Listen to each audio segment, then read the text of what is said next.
All right, so I think this is recording. Here we're given a function f. We're asked to find the inverse and then to determine if this inverse is a function or not. And this f is a quadratic function. So we've gone through a couple of these in the previous problems on this assignment. So hopefully they're getting easier as you go along. So first, let's draw a rough sketch of what the graph of this function is going to look like. This 2 is positive, and we know that a quadratic function, the graph, we call it a parabola. This parabola will open upward because the 2 is positive, and the most important point, I guess you could say, on this parabola is the vertex, and this vertex has coordinates of 2, -2. And we can see that this does pass the vertical line test. We already knew it was a function, but it fails a horizontal line test, so this is not a one-to-one function. And that's important to us because it's only one-to-one functions that have inverses that are functions. Since this is not a one-to-one function, I know the inverse will not be a function. All right. Our technique for finding the inverse is to switch the domain and range. So in an equation, what that means is to switch the variables x and y. So we have x is equal to 2 times y minus 2 squared minus 2. And now we want to solve this equation for y. We want to write it y in terms of x. All right. So this first term there, we want to get it by itself right now because it contains the variable of interest y, so we add 2 to each side. And now the reciprocal of 2 is 1/2, so if I multiply every term by 1/2,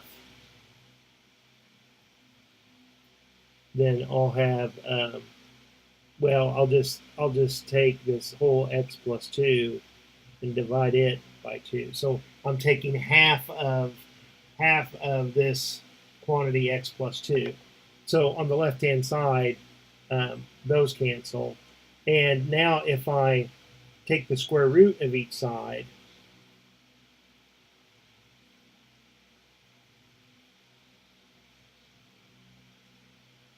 I have this. Now, whenever you take the square root of a variable, you have to slow down and think about it. Because really, when we say square root, we're a little bit lazy because technically it means principal square root, and the result, the output of these square roots is always 0 or positive.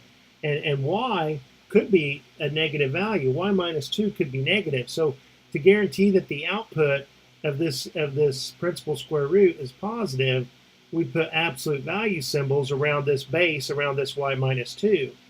And on the right-hand side, I'm not allowed to have fractions underneath the square root. I'm going to have to rationalize this denominator. So I'm going to multiply this by the number 1, but I'm going to write 1 as 2 over 2.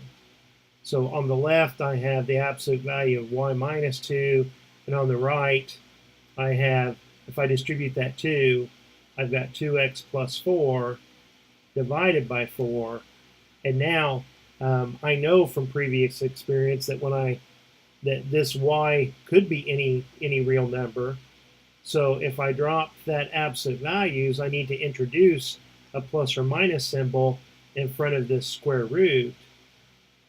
And I can split up the square root of a fraction and take the square root of the numerator and denominator separately. And the principal square root of 4 is just 2. And now if I add 2 to each side, then I have 2 plus or minus the square root of 2x plus 4 over 2. And you could add these two together, but we could. There's no need to truly simplify this any further. I don't think we gain any additional understanding by doing that. Because this plus minus symbol, because we knew that when it failed, we already answered that when it was not a one-to-one function, that this is not a function. We knew to expect this answer when the parabola failed that horizontal line test. So I hope this helps. Ask me questions as needed, and I'll talk to you later. Bye.